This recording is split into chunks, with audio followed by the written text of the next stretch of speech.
ಅದರಲ್ಲಿ ನೋಡಿ ಇವರು ವೆಸ್ಟ್ ಬಂಗಾಲಿಂದ ಬಂದಿದ್ದಾರೆ, ಪಶ್ಚಿಮ ಬಂಗಾಳದಿಂದ. ಅದೇ ಕನ್ನಡ ಎಷ್ಟು ಚೆನ್ನಾಗಿ ಮಾತಾಡ್ತಾ ಇದ್ದಾರೆ ಅಂತ ಹೇಳಿದ್ರೆ ಇವ್ರನ್ನ ನೋಡಿ ಎಲ್ಲ ಕಲ್ತ್ಕೊಬೇಕು. ಅದು ಇದು ಅಂತೆಲ್ಲ ಮಾತಾಡ್ತಾರಲ್ಲ, ಬದುಕೋದಕ್ಕೆ ಇಂಗ್ಲೀಷ್ ಬೇಕು. ಅದನ್ನು ನಾವು ಎಲ್ಲಿ ಬಂದಿರ್ತೀವಿ ಆ ಭಾಷೆನ ಗೌರವಿಸೋದ್ರ ಜೊತೆಗೆ ಕಲಿಬೇಕಲ್ಲ. ನಿಮ್ಮ ಹೆಸರೇನು? ರೋಸಿ. ಗ್ರೇಟ್. ಫುಲ್ ಸ್ಮೈಲಿಂಗ್ ಇವತ್ತು. Yes, hi, welcome to the new vlog. ನಾವಿವತ್ತು ಸೆಲ್ಫ್ ಗ್ರೂಮಿಂಗ್ ಹೋಗ್ತಾ ಇದ್ದೀವಿ. ನಾನೆಲ್ಲೂ ಹೋಗ್ತಿಲ್ಲ, ಇವಳನ್ನ ಕರ್ಕೊಂಡು ಹೋಗ್ತಿದ್ದೀನಿ. ಮಂತ್ಲಿ ಟ್ಯಾಕ್ಸ್ ಎಷ್ಟಾಗ್ತಾಳೆ ಅಂತ ಈಗ ಗೊತ್ತಾಗುತ್ತೆ ನಿಮಗೆ. ಬನ್ನಿ, ಟ್ಯಾಕ್ಸ್, ಇನ್ಕಮ್ ಟ್ಯಾಕ್ಸ್ ಕಟ್ತೀನಿ ಎಲ್ಲೋ ಗೊತ್ತಿಲ್ಲ. ಇವಳ ಹೇರ್ಸ್ಗೆ, ಇವಳ ಬ್ಯೂಟಿಗೆ, ಇವಳ ಮೇಕಪ್ಗೆ ಟ್ಯಾಕ್ಸ್ ಅಂತೂ ಎವ್ರಿ ಮಂತ್ ಕಟ್ತಿರ್ತೀನಿ. ಯಾರಾದ್ರೂ ಕೇಳಿಸ್ಕೊಂಡ ನಿಜ ಅಂತ ಹೇಳ್ಬೇಕು. ನಾನು ಎಷ್ಟು ಸಿಂಪಲ್, ಎಷ್ಟು ನ್ಯಾಚುರಲ್ ಬ್ಯೂಟಿ ನಿಮ್ಗೆ ಗೊತ್ತಿದೆ ಅಲ್ವಾ.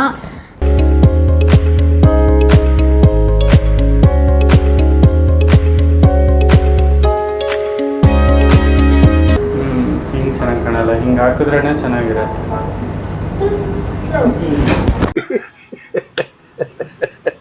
Uncle, weather is very hot. Why you are wearing? Just for that protection only.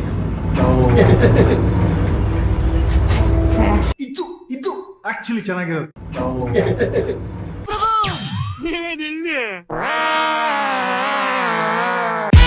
Hey guys, welcome back to my channel. Hey guys, let's go. Welcome to new vlog. Let's get hello everyone, ಎಲ್ರಿಗೂ ನಮಸ್ಕಾರ. Welcome to the new vlog. ಇವತ್ತಿನ ನಮ್ಮ ಹೊಸ ವ್ಲಾಗ್ನಲ್ಲಿ ಹೊಸ ಪ್ರಯತ್ನ ಮಾಡ್ತಿದ್ದೀವಿ for the first time. I think ಇದು ಅಪ್ಲೋಡ್ ಆಗ್ಬೇಕಾದ್ರೆ ಎಷ್ಟನೇ ವ್ಲಾಗ್ ಆಗುತ್ತೋ ನನಗಂತೂ ಗೊತ್ತಿಲ್ಲ. ಬೆಂಗಳೂರಲ್ಲಿ ಎಲ್ಲಿ ನೋಡಿದ್ರು ಬಿಲ್ಡಿಂಗ್ ಅಂತಾರಲ್ಲ, ನೋಡಿ ಇದು ಪಕ್ಕಾ ಹೌದು. ನೋಡಿ, ಊರಲ್ಲಿ ಎಲ್ಲರೂ ಬಿಂದಿಗೆ ಹಿಡ್ಕೊಂಡು ನೀರಿಗೆ ಬರ್ತಾ ಇದ್ದು, ಇವಾಗ ಬಾಟಲ್ ಹಿಡ್ಕೊಂಡು ನೀರಿಗೆ ಬರ್ತಾ ಇದ್ದೀವಿ ಅಷ್ಟೇ. ಸೇಮ್ ಅದೇ ಸಿಚುಯೇಷನ್ನು. ಅವ್ರವ್ರ ಇಷ್ಟ, ಜೀವನ ಇಷ್ಟೇ ಗುರು. ಆದ್ರೆ ನಾವಿವತ್ತು for the first time self grooming ಅಂದ್ರೆ ನಂದಿನಿ ಏನೋ ರೆಡಿ ಆಗ್ಬೇಕು ಅಂತ ಕೇಳಿದ್ರು. ಅದಕ್ಕೆ ಸರಿ ಆಯ್ತು ಬಾಮ ಅಂತ ಹೇಳಿ ನಮ್ಮ ಅಪಾರ್ಟ್ಮೆಂಟ್ ನಿಂದ ರಾಜರಾಜೇಶ್ವರಿ ಹಾಸ್ಪಿಟಲ್ ಹತ್ರ ಇರುವಂತಹ ಹರ್ ಐನೆಸ್ ಅನ್ನುವಂತಹ ಒಂದು ಬ್ಯೂಟಿ ಸಲೂನ್ಗೆ ಕರ್ಕೊಂಡು ಹೋಗ್ತಾ ಇದ್ದೀನಿ. ಏನೇನ್ ಸರ್ವಿಸ್ ತಗೊಳ್ತಾಳೋ ನನ್ಗಂತೂ ಗೊತ್ತಿಲ್ಲ. ಒಟ್ಟಾರೆಯಾಗಿ ಇವತ್ತು ಒಂದು ಟ್ಯಾಕ್ಸ್ ವಿಡಿಯೋ ಅಂತ ಹೇಳ್ಬೋದು. ಬಂಪರ್ ಭರ್ಜರಿ ಟ್ಯಾಕ್ಸ್ ಹಾಕೋದಿಕ್ಕೆ ನಂದಿನಿಯವರು ರೆಡಿಯಾಗಿ ಫುಲ್ ಜೋಶಲ್ಲಿ ನನ್ನ ಹತ್ರ ಮಾತಾಡ್ಕೊಂಡು ಗಾಡಿ ಓಡಿಸ್ತಾನೆ ಅಂತೂ ಇಂತೂ ಹರ್ ಐನೆಸ್ ಸಲೂನ್ ಹತ್ರ ಕರ್ಕೊಂಡು ಹೋದ್ರು. ಸೊ ಹರ್ ಐನೆಸ್ ಸಲೂನ್ ಬಂದ್ಬಿಟ್ಟು ತುಂಬಾನೇ ಚೆನ್ನಾಗಿದೆ, ಬ್ಯೂಟಿಫುಲ್ ಆಗಿದೆ, ಒಳ್ಳೆ ಗೂಗಲ್ ರೇಟಿಂಗ್ಸ್ ಕೂಡ ಇತ್ತು ಅಂಡ್ ಅಫೋರ್ಡಬಲ್ ಪ್ರೈಸ್ ಅಂತ ಅನಿಸ್ತು. ನಾವಿವತ್ತು ಬಂದಿರೋದು ಸೆಲ್ಫ್ ಗ್ರೂಮಿಂಗ್ ನಂದಿನಿಗೆ ಕೆರಿಟಿನ್ ಮಾಡಿಸೋಣ ಅಂತ. ನಿಮ್ದು ಅವರು? ಹೌದಾ, ರೆಡಿ ಆಗ್ತಾ ಇದ್ದಾರೆ.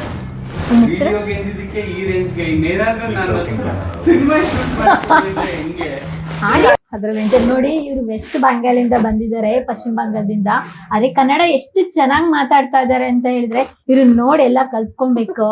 ಅದು ಇದು ಅಂತೆಲ್ಲ ಮಾತಾಡ್ತಾರಲ್ಲ, ಬದುಕೋದಕ್ಕೆ ಇಂಗ್ಲಿಷ್ ಬೇಕು. ಅದನ್ನ ನಾವು ಎಲ್ಲಿ ಬಂದಿರ್ತೀವಿ ಆ ಭಾಷೆನ ಗೌರವಿಸೋದ್ರ ಜೊತೆಗೆ ಕಲಿಬೇಕಲ್ಲ. ನಿಮ್ಮ ಹೆಸರೇನು? ರೋಸಿ. ಗ್ರೇಟ್. ನಮ್ಮ ಕನ್ನಡಿಗರ ಪರವಾಗಿ ನಿಮ್ಗೊಂದು ಆಕ್ಟ್ಸ್ ಆಫ್ ಯು. ಹಾ, ಇವಾಗ ನನ್ನ ಹೇರ್ಗೆ ಏನ್ ರಿಕ್ವೈರ್ಮೆಂಟ್ ಇದೆ ಹೇಳಿ. ಮುಂಚೆ ಏನ್ ಮಾಡಿಸಿದೀರಾ ನೀವು? ಆಕ್ಚುಲಿ ಕೆರಾಟಿನ್ ಮಾಡಿಸಿದೀರಾ. ಎಷ್ಟು ತಿಂಗಳಾಗಿದೆ? ಡಿಸೆಂಬರ್ ಎಂಡಲ್ಲಿ ಮಾಡಿಸಿದ್ದು. ಡಿಸೆಂಬರ್. ಸೊ ಈಗ ಏನ್ ಇದೆ ಅಂದ್ರೆ ನಾನ್ ಮತ್ತೆ ಕೆರಾಟಿನ್ ಮಾಡಿಸ್ಬೇಕು ಅಂತ.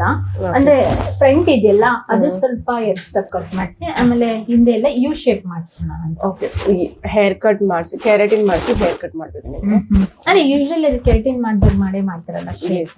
ಓಕೆ, ಸೊ ನಿಮ್ಗೆ ಇದು ಎಷ್ಟು ಸ್ಟಾರ್ಟ್ ಮಾಡ್ತೀರಾ? ಹೌದೌದು, ಇಲ್ಲಿಂದ ಸ್ಟಾರ್ಟ್ ಮಾಡ್ಬೋದು. ಆಮೇಲೆ ಲೆಂತ್ ಎಷ್ಟಿದೆ ಅಷ್ಟೇ ಇರ್ಲಿ. ಓಕೆ, ಸರಿ. ಬೇರೆ ಬೇರೆ ಮತ್ತೆ ರೂಟ್ ಟಚ್ ಅಪ್ ಇದೆ. Hair colour? Hair colour black. White hair ಬಂದ್ಬಿಟ್ಟಿದೆ, ಏನ್ ಮಾಡೋದು? ಅಮೋನಿಯಾ ಫ್ರೀ ಮಾಡ್ಲಾ ಇಲ್ಲ ವಿತ್ ಅಮೋನಿಯಾ? Ammonia free. ಏನ್ ಡಿಫ್ರೆನ್ಸ್ ಅದಕ್ಕೂ? ಅಮೋನಿಯಾ ಫ್ರೀ ಅಂದ್ರೆ ನಿಮ್ಗೆ ಸ್ವಲ್ಪ ಲೆಸ್ ಕೆಮಿಕಲ್ ಇರುತ್ತೆ, ಸ್ಕ್ಯಾಲ್ಪ್ ಎಲ್ಲ ಬರ್ನ್ ಆಗಲ್ಲ. ಸೊ ಆ ತರ ಚೆನ್ನಾಗಿದೆ. ಒಟ್ಟು ಟೋಟಲ್ 2 ಕೆಮಿಕಲ್ ಇದ್ದೇ ಇರುತ್ತೆ, ಇಲ್ಲ ಅಂದ್ರೆ ಅದು ನ್ಯಾಚುರಲ್ ಏನು ಇರಲ್ಲ. ಸರಿ, ಹೇಳಿ ಸರ್. ಆಕ್ಚುಲಿ ನೀವೇ ಓನರ್? ಇಲ್ಲ ಇಲ್ಲ, ಓನರ್ ಬೇರೆ. ಯಾವುದು? ನೀವೇ ಹಿಂಗೆ ಅಂದ್ರೆ ನಿಮ್ ಓನರ್ ಇನ್ನೆಂಗೆ? ಓನರ್ ಕಳ್ಸ್ಲಾ? ಫೋನ್ ಮಾಡ್ಲಾ?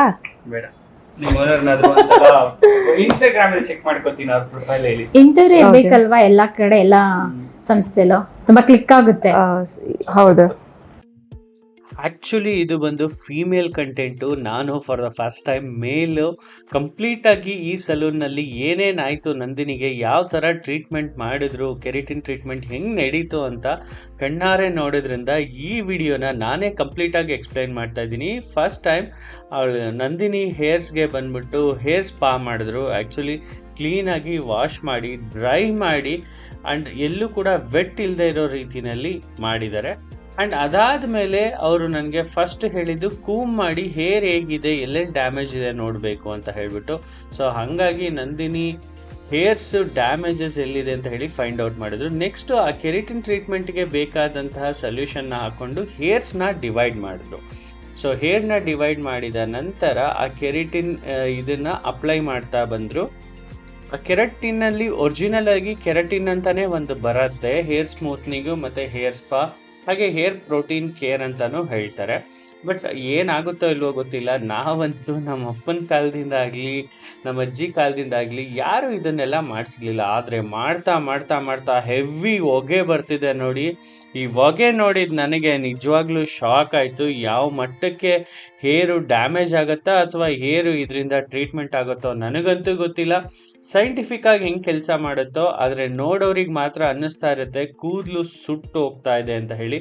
ಬಟ್ ಒಂದು ಒಳ್ಳೆ ಶೈನಿ ಫೀಲಿಂಗ್ ಬಂದಿತ್ತು. ಅದಾದಮೇಲೆ ಕೆರಿಟಿನ್ ಟ್ರೀಟ್ಮೆಂಟ್ ಮುಗಿದ್ರೂ ಸಹಿತ ಮುಗಿದ ನಂತರನೂ ಕೂಡ ಇವರು ನಮಗೆ ಕಂಪ್ಲೀಟಾಗಿ ಹೇರ್ನ ವಾಶ್ ಮಾಡಿದ್ರು. ಮತ್ತು ಸೊ ಹೇರ್ ವಾಶ್ ಮಾಡ್ತಾ ಮಾಡ್ತಾ ನಂದಿನಿಗೆ ಅದೇನು ಹಾರ್ಡ್ನೆಸ್ ಫೀಲ್ ಆಯಿತು ಅಂತ ಅನಿಸುತ್ತೆ. ಸೊ ಹಾಗಾಗಿ ನಂದಿನಿ ಇಲ್ಲ ತುಂಬ ಸಿಲ್ಕಿ ಇದ್ದಿದ್ದು ಹೇರ್ಸು ರಫ್ ಆಗ್ತಾ ಇದೆ, ಸೊ ಹಾಗಾಗಿ ವಾಟರ್ ಸ್ವಲ್ಪ ಪ್ಯೂರಿಫೈ ವಾಟರ್ ಯೂಸ್ ಮಾಡಿ ಅಂತ ಹೇಳಿದ್ರಿಂದ ಸೊ ಒಂದು 5 to 10 minutes ಒಳಗಡೆ ಕಂಪ್ಲೀಟಾಗಿ ವಾಟರ್ನ ಯೂಸ್ ಮಾಡಿ ಪ್ಯೂರಿಫೈ ವಾಟರ್ನಲ್ಲೇ ಹೇರ್ ವಾಶ್ ಮಾಡಿಕೊಟ್ರು. ಅಷ್ಟೇ ಅಲ್ಲ, ಈ ಸಲೂನ್ನಲ್ಲಿ ಎಲ್ಲ ಮುಗಿದ ಮೇಲೆ ಕಂಪ್ಲೀಟ್ ಸ್ಪ್ಲಿಟ್ ಹೇರ್ಸ್ ಇರುತ್ತೆ, ಅದನ್ನೆಲ್ಲ ಕಂಪ್ಲೀಟಾಗಿ ರಿಮೂವ್ ಮಾಡಿ ತುಂಬ ಬ್ಯೂಟಿಫುಲ್ಲಾಗಿ ಹೇರ್ನ ಅಂದರೆ ನೆಕ್ಸ್ಟ್ ಗ್ರೋತ್ ಚೆನ್ನಾಗಾಗಬೇಕು ಅಂತ ಹೇಳಿ ಕ್ಲೀನಾಗಿ ಕೇರ್ ತೊಗೊಂಡ್ರು ಅಂತ ಹೇಳ್ಬೋದು. ಲಿಟ್ರಲಿ ಹ್ಯಾಟ್ಸ್ ಆಫ್, ಒಳ್ಳೆ ಟ್ರೀಟ್ಮೆಂಟು. ಬಟ್ 3 hours ಹಿಡಿತು ಇದು ಕಂಪ್ಲೀಟ್ ಆಗೋದಕ್ಕೆ.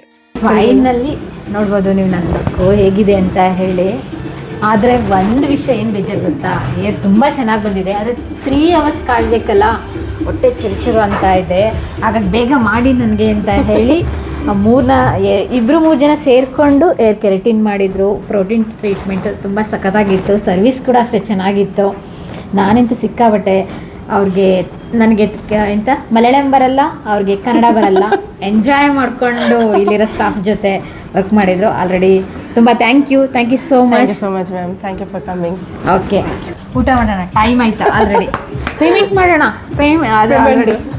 ಆಲ್ರೆಡಿ ಆಗಿದೆ.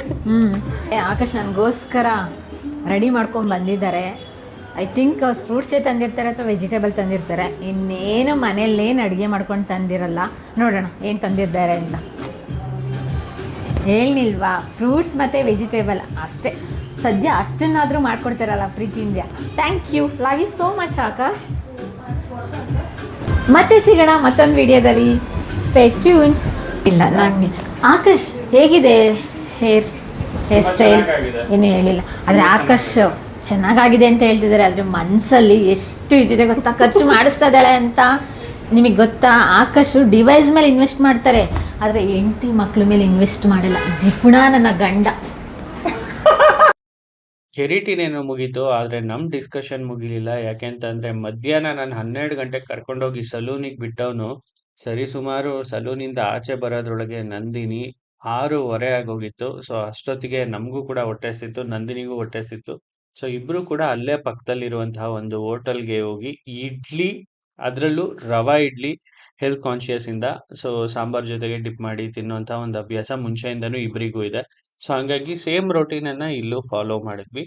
ಏನಕ್ಕಪ್ಪ ಅಂತಂದರೆ ನಾವು ಒಂದು ಸ್ವಲ್ಪ ಮೇಂಟೈನ್ ಮಾಡಬೇಕು ಅಂತ ಅನ್ನಿಸ್ದಾಗೆಲ್ಲ ಈ ರೀತಿ ಸ್ಟಾರ್ಟ್ ಮಾಡ್ತೀವಿ. ಮತ್ತೆ ಅದು ಎಲ್ಲಿ ಟ್ರ್ಯಾಕ್ ತಪ್ಪುತ್ತೋ ಗೊತ್ತಿಲ್ಲ, ಮತ್ತೆ ಅದೇ ಆಯಿಲಿ ಫುಡ್ನ ಸ್ಟಾರ್ಟ್ ಮಾಡ್ಕೊಳ್ತೀವಿ. ಏನೇ ಇರಲಿ, ಈ ಕೆರಿಟಿನ್ ಇವತ್ತು ಮಾಡಿಸಿದ್ದು ನೀವು ನೋಡಿದ್ರಲ್ಲ, ಹೆಚ್ಚು ಕಡಿಮೆ 10,000 ಚಾರ್ಜ್ ಮಾಡಿದ್ರು. ಬಟ್ ಹೇರ್ ಅಂತೂ ಯಾವ ಮಟ್ಟಕ್ಕೆ ಇದು ಮಾಡಿಸಿ ಅಕಸ್ಮಾತ್ ರೆಗ್ಯುಲರ್ ಆಗಿ ನೀವು ಕೆರಿಟಿನ್ ಟ್ರೀಟ್ಮೆಂಟ್ನ ರೊಟೀನ್ ಆಗಿ ನಿಮ್ಮ ಡೈಲಿ ಲೈಫಲ್ಲಿ ಅಥವಾ ನಿಮ್ಮ ಲೈಫ್ ಸ್ಟೈಲಲ್ಲಿ ಅಳವಡಿಸ್ಕೊಳ್ಳಿಲ್ಲ ಅಂತಂದರೆ ಹೇರು ಕಂಪ್ಲೀಟಾಗಿ ಡ್ಯಾಮೇಜ್ ಆಗುತ್ತೆ. ಸೊ ಇದೊಂದು ರೀತಿ ದುಡ್ಡು ಮಾಡೋದಕ್ಕೆ ಹೊಸ ಥರ ಟೆಕ್ನಿಕ್ ಅಂತ ಹೇಳ್ಬೋದು. ಹೌದು, ಅದರಿಂದ ಪ್ಲಸ್ಸು ಇದೆ, ಮೈನಸ್ಸು ಇದೆ. ಪ್ಲಸ್ ಅಂತ ಹೇಳಿದ್ರೆ ನಿಮಗದು ಒಳ್ಳೆ ಶೈನಿ ಫೀಲ್ ಕೊಡುತ್ತೆ, ಸಿಲ್ಕಿ ಅಂಡ್ ಸ್ಮೂತ್ ಆಗಿರುತ್ತೆ. ಅದಕ್ಕೆ ಅವರು ಪ್ರೋಟೀನ್ ಕೇರ್ ಅಂತ ಹೇಳ್ತಾರೆ. ಅಕಸ್ಮಾತ್ ನೀವೇನಾದ್ರೂ ಅದನ್ನ ಕಂಟಿನ್ಯೂಸ್ ಆಗಿ ನಿಮ್ಮ ಲೈಫ್ ಸ್ಟೈಲ್ ಅಲ್ಲಿ ಅಳವಡಿಸ್ಕೊಳ್ಳಿಲ್ಲ ಅಂತಂದ್ರೆ ಹೇರು ಮುಂಚೆಗಿಂತ ಜಾಸ್ತಿ ಕೆರಿಟಿನ್ ಮಾಡಿಸಿದ ಮೇಲೆ ಬಿಟ್ಟ ಮೇಲೆ ತುಂಬಾನೇ ಡ್ಯಾಮೇಜ್ ಆಗುತ್ತೆ.